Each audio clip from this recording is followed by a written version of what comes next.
Hey everybody, this is HD, and I am here alongside with Cat's Pajamas. Say what's up, Cats? Hey, what's going on, guys? Hey, and we're back for Game 3 between DesRow and Bischu. And so far, both of the games have been pretty short. DesRow even confirming that PvP can be quite awkward.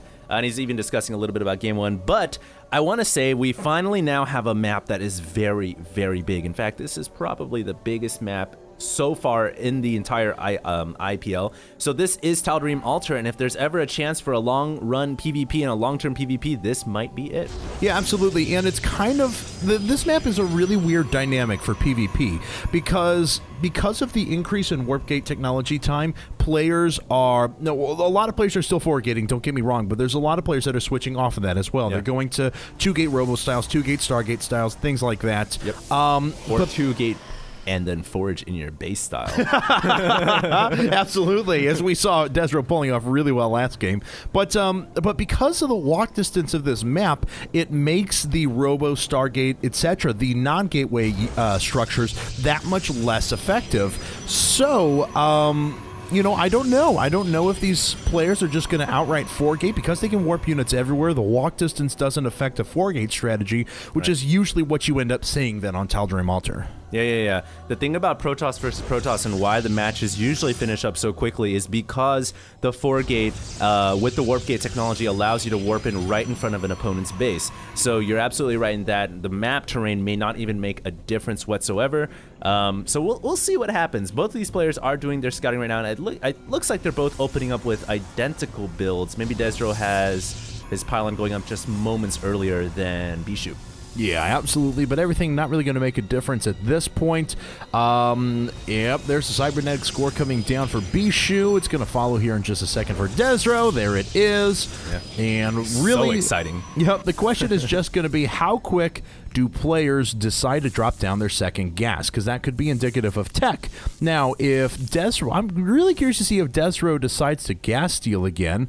He may not. I kind of expect him this time to go ahead and double gas, but not gas steal, because that ended so poorly for him last time. Unless, of course, he gas steals and then just moves into like a really aggressive sentry stalker-based 4-gate. Yeah, if he were to go for a gas steal and then take advantage of his opponent not having the gas-heavy or gas resources to make a gas-heavy army, that would be quite interesting as well.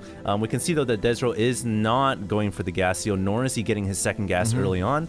In fact, both players look like they're going to be opening up with a 4-gate, in fact, because they have their Chrono Boost going on the warp gates and Stalkers coming out first. Usually a good indicator that they're both going to try to do a 4-gate against each other, and I think they're just trying to get rid of their scouting probes, or their opposing scouting probes, so they can get their gateways down. Yeah, absolutely. With as much Chrono Boost as they had saved up as well, they're going to be able to drop that down time after time. And what is this? Bischu, but a Twilight Council, and that's why he wanted to get that out of the base. Now, it's very possible that he's going to go into Blink Stalker. It's very possible.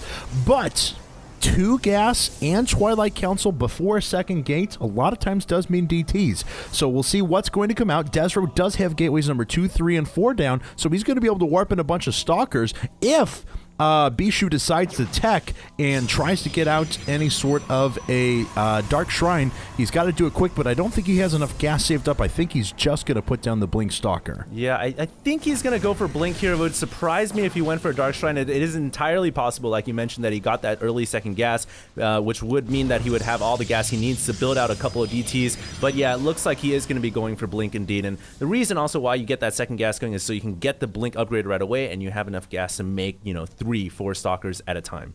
Yeah, absolutely. The 4 gates did just finish up for DesRow as well. He's turning them into warp gates. He's also finishing up a pylon in the middle. So here are 4 Stalkers going to come in just a second. Bam, there they are. 4 Stalkers out, joining the 2 and a Zealot that are already there. DesRow can establish another forward pylon up here, and he'll be ready to start moving in and attacking. However, Bischu is going to have Blink done by then. He'll obviously have less units, but because of his superior mobility, he has a decent shot at holding off this. He's just got to get a couple rounds of warp-ins first. He's gonna have to get some Zealots as well, I feel like, because Zealots are such good tanking units. I mean, he could rely purely on Blink Stalkers, but even a Stalker with Blink against a Stalker without Blink, it doesn't really provide you that much of an advantage because they're both ranged units. So I think Bischu here may may be in a little bit of trouble. I don't know. He's actually going to rely purely on Stalkers. Now, what he's got to do is continue to micro back and stay away from the Zealots. But like I said, Stalkers against Stalkers, Blink doesn't really give you that much of an advantage as it does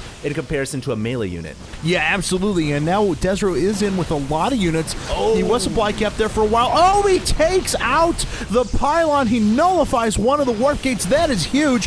Bischu is forced to pull all the rest of his probes. This Blink not doing all that he wants it to do. Yeah. In fact, Bischu is losing so many units here, so many probes. He's not going to be able to bring back all of his units. And DesRow is walking through all of these forces. Beautiful job here by DesRow. Yeah, DesRow here just exploiting the 4-gate, so to say, and using the build to its maximum aggressive potential. And in essence, like I said, a blink upgrade, that mobility upgrade just doesn't help as much against a mobile and ranged unit such as the Stalkers. So DignitasBischu does leave out on the game, and he realizes that he just got crushed by a 4-gate. Yeah, absolutely was destroyed. Unfortunate for him, but congratulations to DesRow, who advances into the round of 128 here at the IPL Season 2 qualifiers, week number 2. Guys, this was Cat's Pajamas in HD. It was a pleasure casting with you, as always. Don't forget to check out the IGN Pro League guys at IGN.com/IPL. You can find them on Twitter, Facebook, and YouTube, as well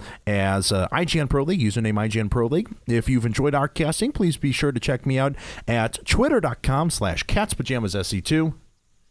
And check me out at youtube.com/HDStarcraft.